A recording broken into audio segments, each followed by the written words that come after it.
popular talks, but they've been perhaps the most informative and exciting talks at the conference through the years. Tonight we're honored to have Dr. Nathan Crone from Johns Hopkins, neuroscientist of the first rank. And Nathan, the floor is yours. Thank you very much. Well, it's, clearly it's a big honor for me to be here. When I was invited to talk, is it coming through? Is it coming through? Okay, good. Picture up there. To me, when I was in, and can we switch to the? I'm not sure how to make that switch. There's a button somewhere. I'm not to be trusted, but who knows. So when I was invited to give this talk, I was wondering why. Because first of all, I'm not a mathematician, and secondly, I didn't really take nearly enough math in my undergrad and certainly in medical school education to do what I am going to be showing you here. I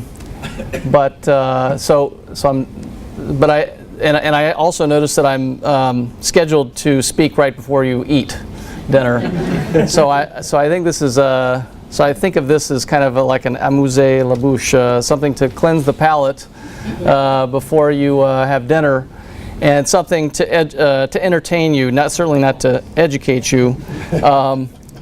And so I'm hoping that what I'm going to show you is entertaining in the sense that it gives a good example, a lot of good examples, hopefully, of what can be done with math. I came to this research that I'm going to talk to you about really not. You're doing a great job of stretching this out. Yeah. Good. Okay. Good. Well, I'll keep on. We need our assistant director. Really, out of a love for Let me get Matt. a wonder about how the brain works, and then I was also interested in taking care of patients, and I thought it would be a great way to kind of combine those two loves to do neurology and neuroscience in along the way. So anyways, so here I am. I think you need an applause for that. Thanks.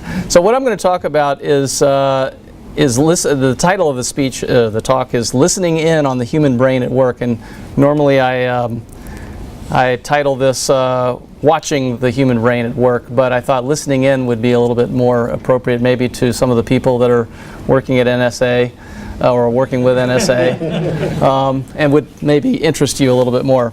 But we'll try to listen in during this talk. Somewhere in here, we'll listen in on the human brain at work. And maybe. Here we go. Here's the expert. Has to reboot. All right, there we go. Sorry about that. That's all right. And now I have to get. Oh, I see. Just test the audio. Oh, test the audio, I think. Okay. Okay, there we go. So, so this is the. I think you already know what the title of the talk is now, and you see that after my name is just an MD. So I think I've already covered that, and where I come from, and so forth.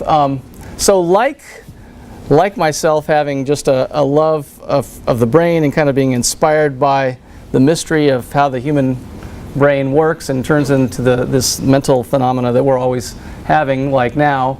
Hans Berger was the discoverer of EEG, and like me, he didn't know. He was not a physicist and didn't have a lot of technical background, and he was inspired to invent EEG to investigate the physiological basis of psychic phenomena.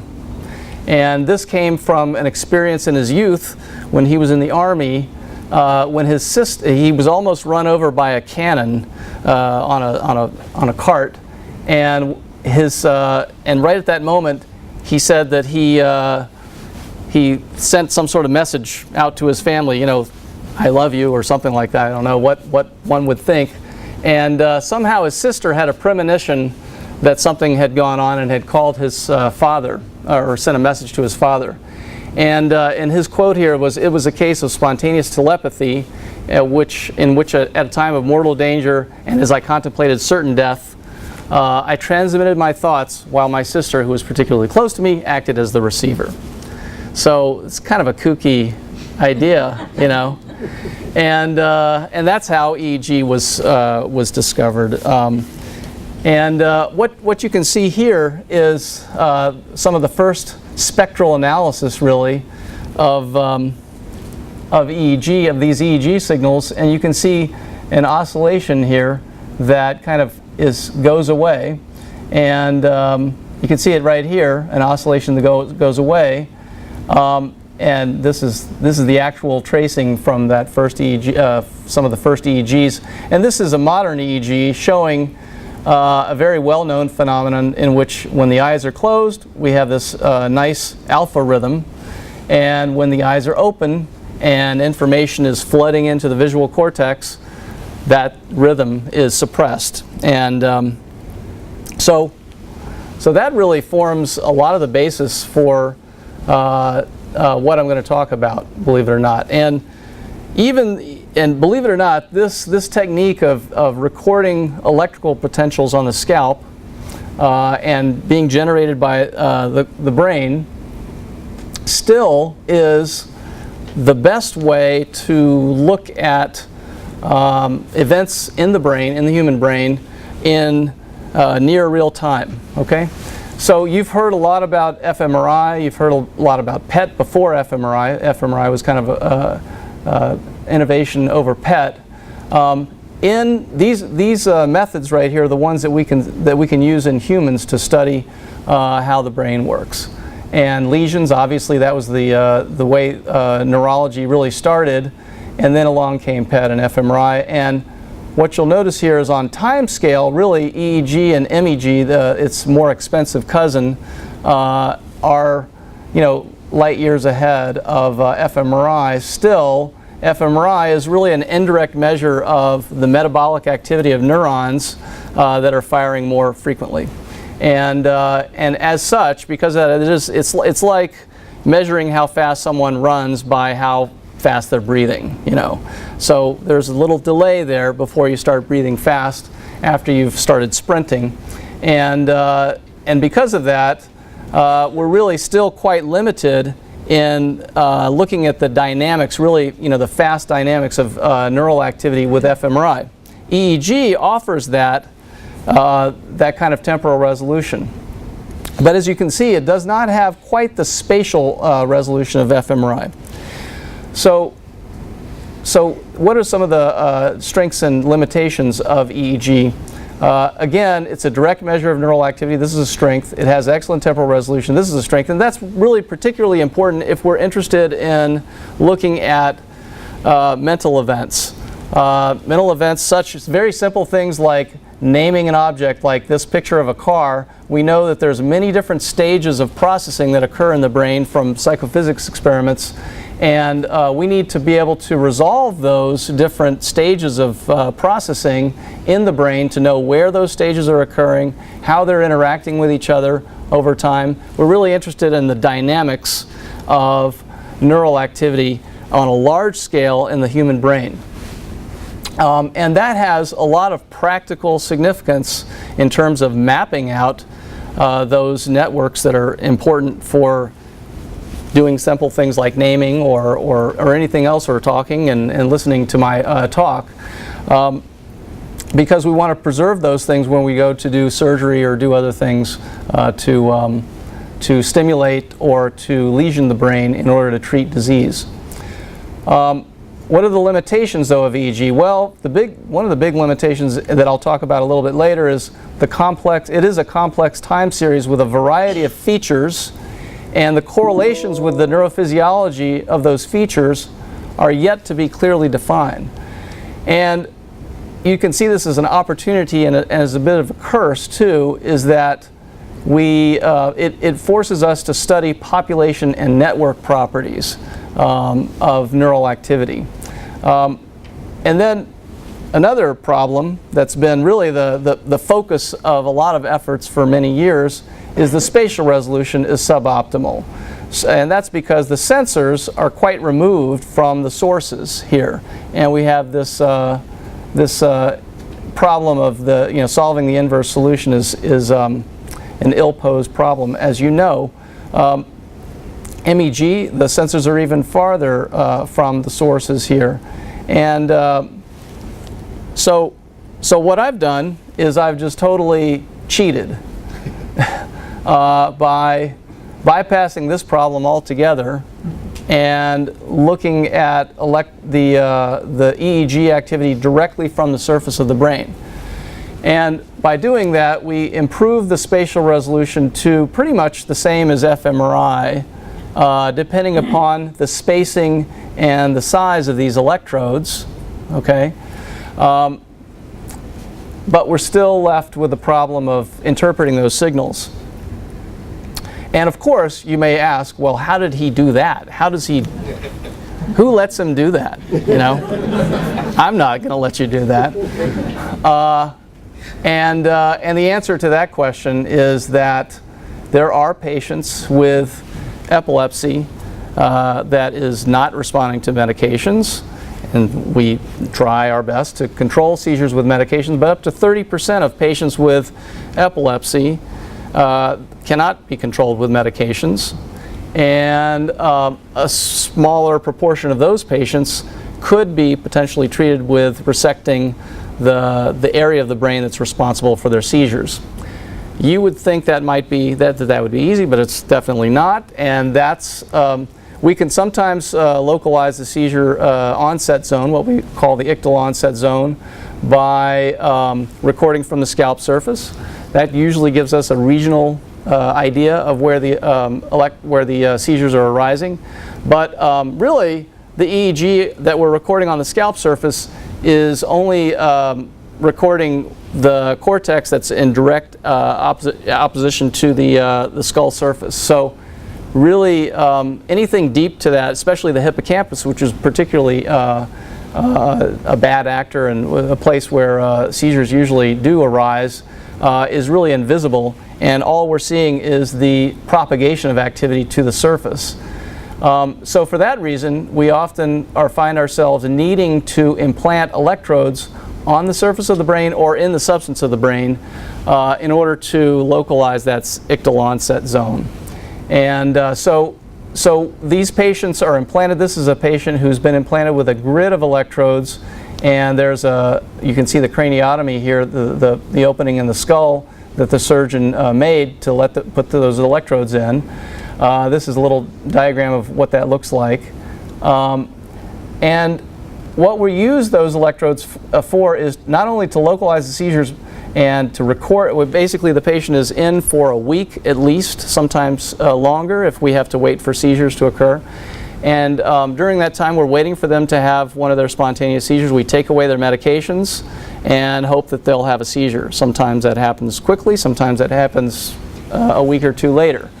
While we're waiting and we're recording continuously during this time, we're also trying to map out the functional areas of their brain so that we can avoid those areas when we finally do find out where the seizures are coming from. And the way that's been done traditionally for over 50 years now is by stimulating the brain. And we make the assumption that when we're stimulating the brain like this, we are knocking out function just in that little spot in the brain. Now that's generally has worked pretty well, but it turns out that that's not always the case. And not only that, but there are some problems in that when we stimulate the brain, and I'm just going to mention this, that we often will stimulate seizures, and those seizures are not really useful in localizing their habitual seizures. That's not really telling us where their normal seizures are, or where their usual seizures are coming from. The other thing is sometimes it stimulates pain. There's some pain fibers in the blood vessels, and the patient simply cannot be mapped. Certain areas of the brain simply can't be mapped that way. So this has inspired me and a number of other people to explore just using those passive recordings that are going on all the time, right, for a week or more, to look at perturbations in those signals that tell us when the brain is active, when the brain is at work, and then correlate that with tasks that we give the patient to perform, and some of the same tasks that we use with the stimulation mapping, for example, and then develop a map of the brain function that way. And this approach has a number of potential advantages. One of these is that it is a passive recording. There's no risk of causing, this is after discharges, this is like mini seizures. It's no risk of causing seizures or pain. It also can reduce the time for testing. Every time we stimulate, we have to kind of adjust the stimulus parameters so that we're not causing seizures and we're stimulating enough. And that takes time. It typically takes about 4 hours each day to do stimulation mapping, and probably 1 or 2 days of that kind of stimulation mapping to get a comprehensive map of function. Whereas if we just record during many trials of a particular task, we might be able to generate that map much more quickly. So we can simultaneously assess all of the sites at once. And potentially, because of the wonders of scientific computing now, we can do that in real time. And I'll show you examples of that, that is in fact possible now. It used to be that I would sit in my lab sometimes overnight waiting for 6 hours for an analysis to finish. But now it's done in real time, essentially, or near real time. Nothing's in real time, right? And we get excellent temporal resolution, which allows us to localize function not only in space but also in time. So again, trying to really break down the dynamics of these different processes that are occurring in something as simple as naming an object or repeating a word that someone else speaks. And it also gives us a graded measure of activation. Cortical stimulation mapping, when we stimulate the brain like that, we're really getting an all or none response. Either the patient can perform the task or not. And so that has some advantages in that it's very easy to interpret. It has some disadvantages because we don't really know why they can't perform that task. We don't know what one of those processes we're interfering with, really. Now, the challenge, though, is that, again, we are dealing with a very complex time series. We're getting there's multiple potential electrophysiological indices of brain activation there's lots of different ways, potentially, for defining when is the brain at work, essentially. And there's been 2 ways of doing that, and I'll just try to quickly mention that up until now, if you've ever read about EEG or know about EEG or done EEG analyses, a lot of that is looking at evoked responses. And the paradigm there is that there is a weak signal that's embedded in noise, and we're trying to extract it from background activity by time domain averaging. Here, the evoked activity has to be time and phase locked to an event. So in this case, most of the signal energy is being discarded as noise, and it requires a lot of trials to average out that noise. Basically, by averaging out lots of trials of a particular event, we're averaging out the things that are not phase locked. The alternative to this is to look at induced activity, which is time locked but not phase locked to an event. And in this case, the paradigm is that we're looking for a task-related change in the spectral content of the EEG, and we're averaging in the frequency domain. So we're converting the signal into the frequency domain first and then averaging over trials.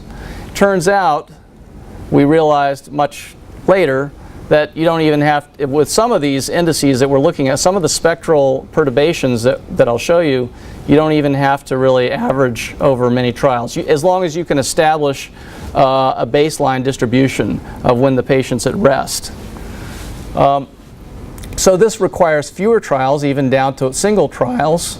And it does require you to characterize a resting state in the brain. Of course, the brain's always doing something, so that's not so easy to do. That's a little tricky.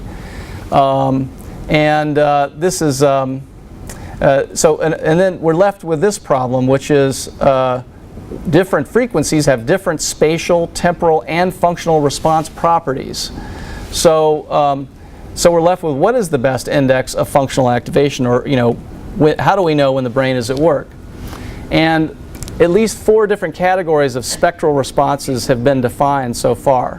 One of those is suppression of resting rhythms. So I just showed you an example of that at the very beginning of the alpha rhythm, which we think of as kind of a resting rhythm of the brain being suppressed when the visual cortex is activated. So the idea is that this is a band-limited oscillation that reflects an idling state, and we're looking for a desynchronization or a suppression of that idling state. Then we might see a rebound after that resting rhythm has been suppressed. So sometimes we'll see that, and that can be used for localization as well, although it's not particularly useful, as you can imagine, because you're looking at rebound after activation, so it's not particularly useful for really complicated tasks like naming an object that would activate a lot of different areas in different times. The other thing we could see is an augmentation of active rhythms during activation of the brain, and this was very popular and still is. There's a lot of people interested in this. In looking for a band-limited oscillation that reflects cortical activation.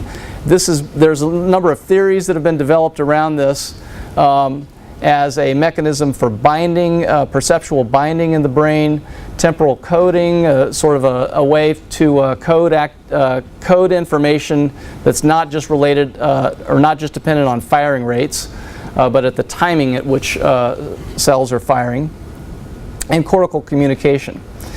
And then what I'm going to talk about most of the time here, almost all the examples that I'm going to show you come from this broadband power increase that we see during activation that turns out to be the most robust and reliable spectral change that we see when the brain is active. And it's most consistently observed above 60 hertz, and this, for many years, people referred to this band-limited activity as gamma, so we ended up just calling it high gamma, for lack of a better term, and then some other people tried to name it after themselves, and there was a lot of discussion about that, and then finally people just called it high gamma. So far people are calling it high gamma. The unfortunate thing about that is that the animal researchers were kind of discovering this a little bit after the fact, although they'd probably seen it even earlier than the human researchers, and there's been a lot of terminological confusion. Now a lot of people just call that gamma. Okay, so there's a lot of, if you read papers, and you see gamma activity, you have to look at the specific frequency band that people are really looking at to know what to see if this is going to be similar to what I'm going to talk about. So. And what's interesting here is it's not a single band-limited oscillation, so and there's a lot of debate as to whether this consists of oscillations at all. So with that being said, I will show you an example now of what these spectral changes look like. So this is about as simple as a task as you can think of. The patient simply has a self-paced thumb movement. So I tell the patient every 10 seconds or so, move your thumb, okay? And I record, and I have a little, actually have them press a button. And the button press is right here at second 3 here. And then I take a baseline before, 3 seconds before that, and I compare the spectral energy in that baseline to what's happening relative to that button press. And this is a time-frequency decomposition using matching pursuits. And just to try to get as good a spectral resolution as we could get. And what you see here are just very kind of these basic kinds of responses that I just mentioned. You see suppression of lower frequencies, and in this case, this is alpha range right around here. There's also a suppression of beta frequencies. This is what we call the beta rebound. So there's actually a rebound of activity in the beta frequency range here, and of course there's all these funny Greek words that I'm using here. People generally assign these Greek letters to different frequency bands, and then we've got the gamma here. Notice that the gamma frequency, this gamma response, this high gamma response, starts at about 60 to 70 hertz and is a broadband phenomenon that goes up to about 150 or 200 hertz. The most consistent part of that response is probably between about 70 and 120 hertz. And one of the, what you may be able to see here is that the suppression of low frequencies is generally more spatially distributed, and the increase in high frequencies is usually very, very local to what's activated in the brain. This is just kind of sort of an idea to give you an idea of what people are thinking, these are trying to interpret the mechanism for these different spectral responses. The low frequency oscillations generally thought of as some sort of like a thalamocortical gating mechanism, controlling cortical processing, determining when cortical processing can occur, and possibly also assisting in coordination of cortical processing in distant areas.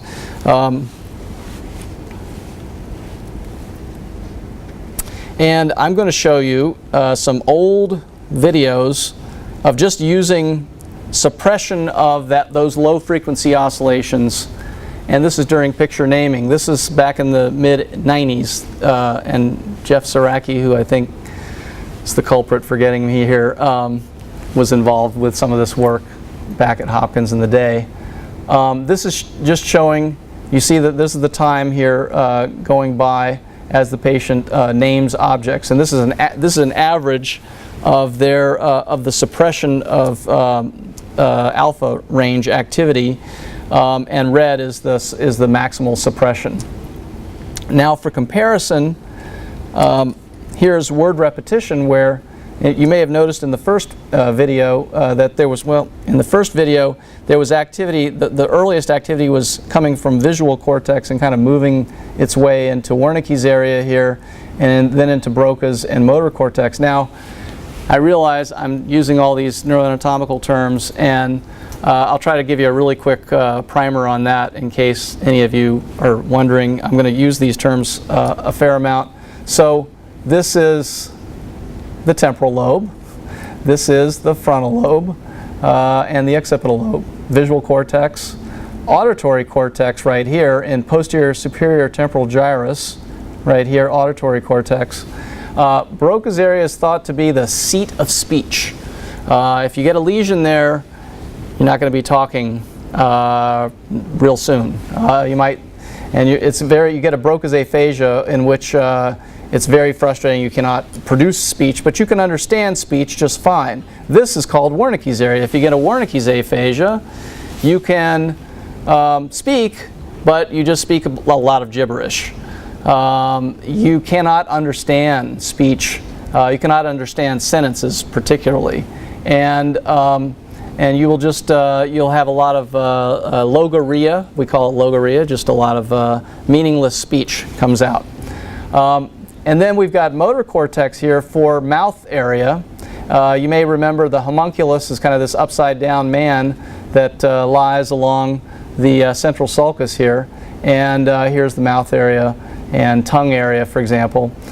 So now with word repetition, so this is the patient just hearing a word spoken and then repeating it out loud. Very simple task. And you can see, whoops, once I find the button, there we go. Now the first activity is coming in auditory cortex, and then Broca's area and motor cortex as the patient is speaking. And what was interesting there is comb. That voice sounds familiar. That was just to show it in real time, what it looks like in real time. Okay, so we think that these low frequency oscillations are kind of controlling activity in a fairly large area. This is kind of a model to illustrate what we think might be going on with these spectral responses. Within that area that's suppressed, where the low frequencies are suppressed, we're getting an increase in this high gamma activity. And because the high gamma activity is spread over a large region of the frequency range, one possible interpretation, one hypothesis that doesn't have a lot of experimental backing yet and has been around for a while is that there are multiple oscillations going on. For example, these are colored according to different assemblies that are oscillating with each other at different frequencies. And you could imagine that this would, if this were true, this would this could provide a very powerful means for coding information, kind of multiplexing it over these different frequency ranges, or rather, different assemblies oscillating at different frequencies could be representing different aspects of the task. Okay, but if we go to the animal studies and record from, in this case, somatosensory cortex, when a macaque is receiving a stimulus, a vibratory stimulus to the finger, we can see the same kind of spectral responses. This is the frequency axis right here. The same kind of spectral responses, and those spectral responses are very tightly correlated with firing rates. So these are not necessarily the two ideas to interpret the mechanisms for these responses are not really mutually exclusive, but most people have really gravitated towards this interpretation, obviously, because it has a lot of utility. This is now we have, for the first time, a way to measure population firing rates, and depending upon your electrode size, you can measure, a small population of neurons or a large population of neurons. And this is a very direct measure, obviously, with temporal resolution of these neuronal firing rates. So this high gamma power augmentation that I just mentioned, it has interpretive simplicity down here at the bottom, because we can at least say, at the very least, we can say it is tightly correlated with population firing rates and is essentially an index of population firing rates of neuronal firing. But it also, as I'll show you some examples, it has functional anatomic specificity. Well, all of the things that I'm about to say really would follow from the idea that it is an index of population firing rates. Of course, if it is an index of population firing rates, then it will have functional anatomic specificity, meaning when the brain is at work, this is going to be a really good indicator of when the brain is at work. It has temporal specificity when the cortex is activated. And it also provides, it turns out it provides, because it's recording from populations, it gives us a very robust change in the signal that gives us statistically significant responses within individuals, so we don't have to average across a bunch of individuals and try to warp people's, like with fMRI, some people have to warp people's brains together to try to fit some sort of normative brain. But we can actually look within an individual and map their individual brain very reliably. The test reliability turns out to be very good. So if we do this on multiple days or multiple sessions on the same day, we get the same basic responses. And we can do this with single trials. And it turns out, obviously it follows, if this is an index of population firing rates, that it's ubiquitous across functional anatomic domains. This is not something specific to motor cortex or auditory cortex. You name it, any kind of cortex, this can be used. And so here's an example of the functional anatomic specificity. This was a study done in 2005 with Japanese patients, and showing that these responses are specific not only to whether you're naming or reading words. This is a lexical decision task where you're deciding whether the letter string is a word or not. But it is even specific in the fusiform gyrus here, which is the kind of the object and reading center of the human brain. It can be even specific for the kinds of letters that you're reading, pictographic versus phonetic letters. This is an example now of, this is an illustration of the temporal specificity of the responses. We can see if we're looking in, this is during a verb generation task where the patient hears a noun spoken and then thinks of a verb that would go with that noun. This is in auditory cortex as they're hearing the stimulus, the noun, and then as they're saying the noun, they're listening to themselves say the noun. This is in Broca's area as they're planning or thinking of the right verb. This is well known in fMRI studies to be activated during verb generation tasks. And something even further ventral and anterior. And then in motor cortex as the patient is speaking. What's interesting is as they're listening to that word, that spoken word, they're activating the tongue area in their motor cortex. Okay, and this gets into the sort of the motor theory of speech perception. And then clearly when they speak the word, there's an activation in motor cortex.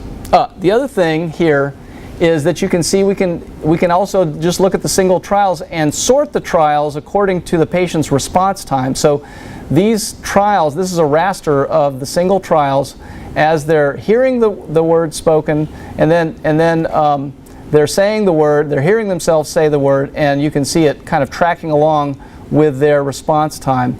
And then this in motor cortex, it's tracking along with their motor response time, with their spoken response time.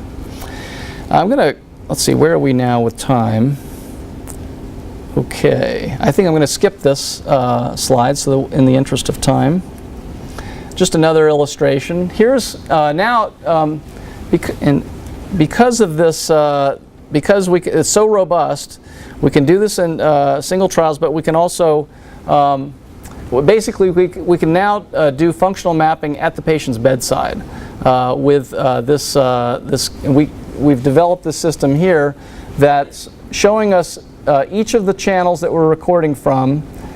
So this is a space, and this is time going across, and this is recording from, these are actually some microelectrode arrays that were, this one was over tongue area, this one was further anterior in the temporal lobe, and you'll see now just how things are evolving using this high gamma marker. This is during a visual object naming task, so the first thing that's activated is in visual cortex and fusiform gyrus, and then, well, it's already over. We can go back and look at it again, but it turns out that correlates pretty well with the cortical stimulation mapping. In fact, in some cases it correlates better with fMRI studies in large groups of subjects of the areas that are typically and routinely activated during these tasks, although in this case we're able to look at the individual subject. One of the questions about cortical stimulation has always been, is the response that we see, this interruption of this patient's speech, we're just looking at speech interruption, is that purely local, or could there be some propagated effects to other areas in the network? And it turns out if you stimulate with single pulses at some of these electrodes, you can get responses all over the recording array, and some people have even, kind of correlated that with deficits that patients have.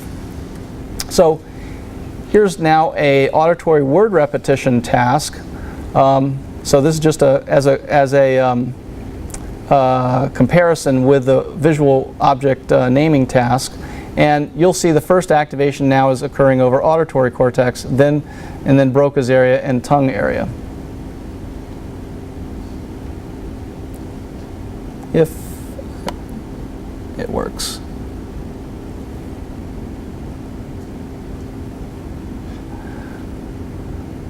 And the little microelectrode here, the microelectrodes are picking up these responses very robustly as well. And it turns out that these smaller electrodes give us even more robust responses than the big electrodes, because they're probably looking at smaller populations that have more specific responses.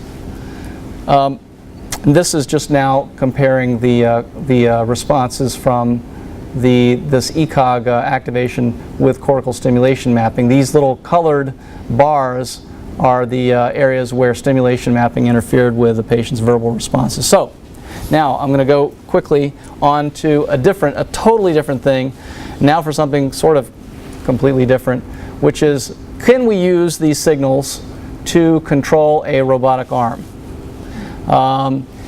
Now, you've already probably seen in the news, people have been doing this. They've been doing it with single unit recordings, so using penetrating microelectrode arrays with 100 contacts recording from single units.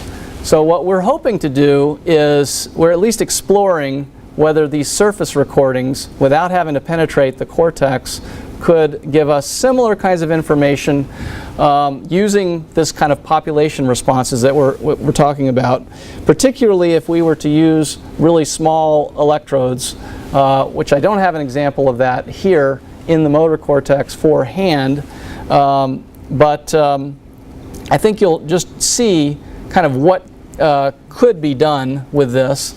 We're kind of betting that instead of recording right in the motor output pathways, if we can record from a larger network of motor-related cortex, that we can decode that using these population responses and some network measures to control this robotic arm.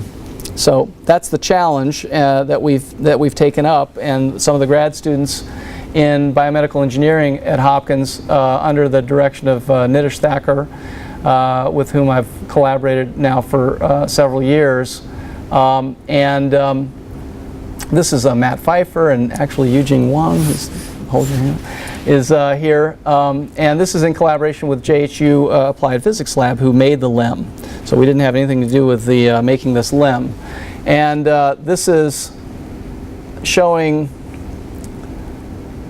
what it looks like when the patient's moving his own arm to control this limb with his ECOG signals. So here's the ECOG signals are being recorded in motor cortex on the right side. He's moving his arm with the left side, and we're doing some very simple reach and grasp tasks. So the patient is being verbally cued to reach or grasp or do both. So he's reaching there, but he's pushing a little button there. It's kind of a makeshift thing that we had in the bed there. But you can see that the response time is nearly immediate in controlling this arm.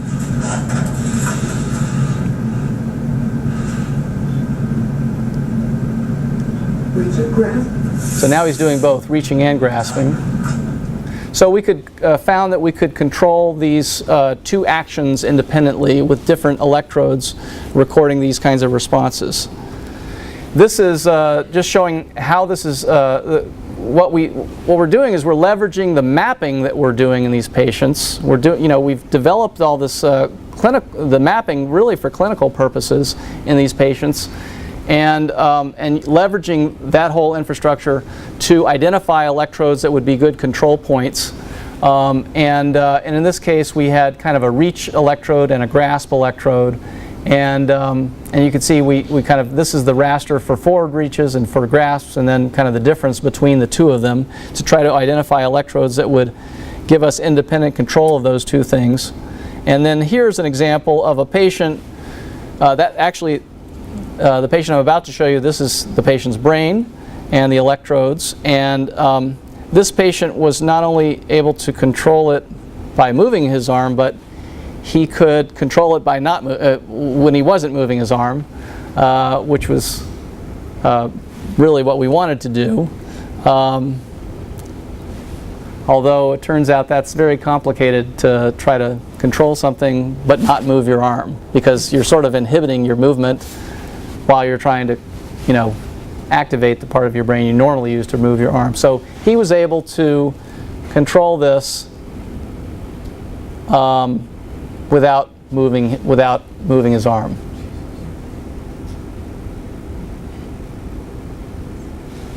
So, and the next little video I'll show you is just another. Now finally we're going to listen to the brain at work. I think I promised that we would listen to the brain at work. So this is Griffin Millsap, who's a grad student at Hopkins in BME, and what he did is he took these signals using this platform, the software platform for BrainComputer Interface is called BCI 2000. He was one of the developers for this software with Gervshock in Albany, New York, and using the signals that we're recording, he fed those signals. He basically did the filtering in the high gamma range, and fed that into a audio plug-in for a digital audio workstation. I think some of you might like this, and fed that into just basically an auditory, a music software that's open source.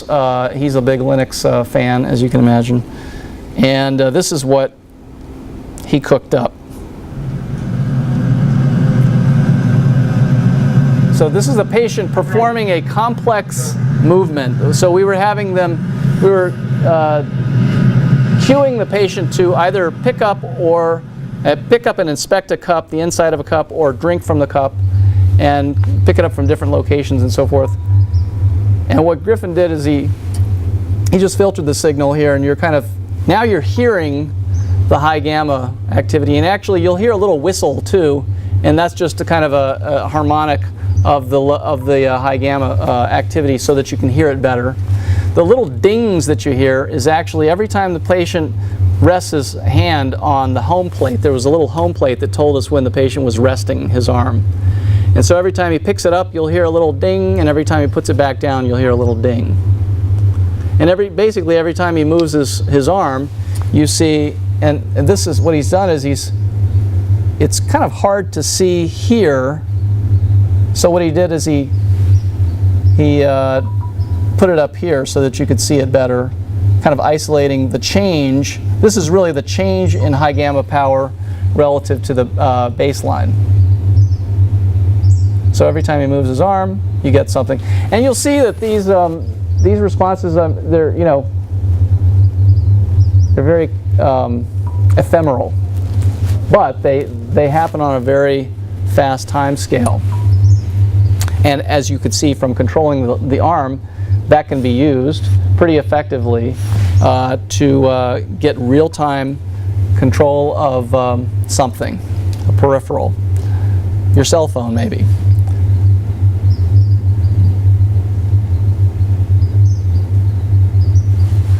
So, and I'll just very briefly mention, although I didn't have I don't have the audio file, turns out, with my new laptop here, but people have used these signals, the same kind of spectral responses, high gamma response, recording from auditory cortex, and have found that you can actually find some spectral tuning in auditory association cortex. Normally we think of spectral tuning really occurring in Heschel's gyrus in primary auditory cortex, but you can even see it in auditory association cortex, and you can use the responses that are the neural responses that are recorded while the patient's listening to speech.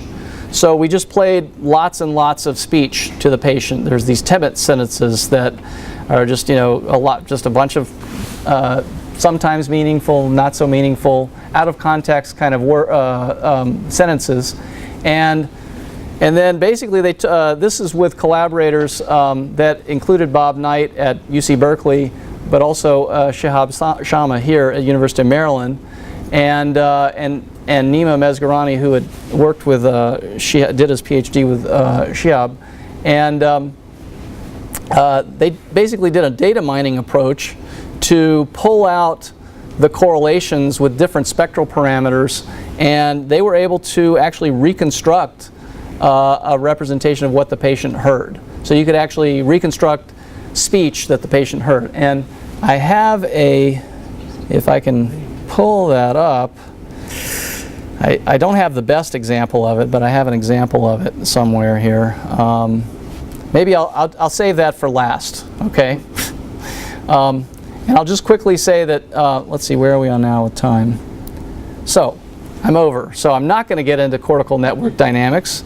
I'm going to titillate you only to say that we can use these high gamma signals to look at network interactions across different cortical areas, and we think that we can try to interpret those, maybe decode from those, but also use those for mapping in order to identify the hubs of these large-scale cortical networks that we think would be most important for performing vital tasks such as naming, reading, speaking, and so forth. And with that, I will just skip through all those slides that we're not going to have time for, and mention, just to sum up, what are the challenges and future directions. We still need to fully investigate what are the mechanisms for these spectral responses that we're seeing, and that really is going to have to come from animal studies, probably, although there's still things that can be done with humans, for sure. We also would like to know more about what is the optimal spatial sampling and anatomical coverage of the recordings that we're making. There's actually people that are developing grids that have thousands of contacts on them. And that's very exciting. The question will be, how do we interpret all the data that comes from that? And talk about data reduction. I think I heard somebody mentioning that. Yeah. So that's really going to be very exciting when we get that kind of data. Because what we've seen so far is that these responses that we get, these population responses, are highly specific. You just move 1 millimeter away and you'll get a somewhat different response. So what we don't know is what the spatial resolution of those populations is. There's a lot of development going on with the ECOG mapping, with this kind of functional mapping that I mentioned, but also this co-development with brain-computer interfaces and with cognitive neuroscience experiments, just basic cognitive neuroscience experiments, trying to understand the mechanisms of human thought, for example, to be really specific. And then on the horizon are going to be fully implantable wireless neural interfaces, I think, for clinical purposes to treat patients, and hopefully we won't abuse that like they're doing right here. We won't have too much abuse of this technology. And I think I'll just end it there. Oh, well, I will try to, you know what, I think I would if you're interested in hearing the speech, you want to hear it now, or okay? It's not very good. I mean, I don't have the best here, but so you'll get an idea just from these are from big electrodes, and if you can just kind of extrapolate from this what it might sound like if you had really tiny electrodes and really specific responses. So this is.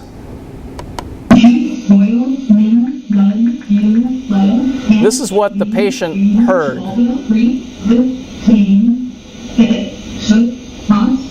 We're just hearing a bunch of words. And actually these are phonemes that they're listening to. And then that's Corelli. Somebody here liked that. So And then this is the reconstruction. Like I said, this is not the best one. There's a better one. There's actually a paper in PLOS Biology from 2010, I believe now, that has me as a middle author, believe me, and Shahab Sharma is another author, and Bob Knight's another one. If you go to that paper and pull down the reconstruction, is very interesting. I would say that it's much better if you hear first what the patient heard. Once you have an expectation of what it's supposed to sound like, it's much easier to understand what you're hearing, the reconstruction. So but it's remarkable that you can even do that, So, okay, I'll leave it at that. Is there any questions? Thanks. I'm sure there are thousands of questions, but we're not going to Right. get there. But I don't think we'll ever be able to. No talk math to questions. So, it was a fantastic talk. Okay, thank you. And now there is food and drink.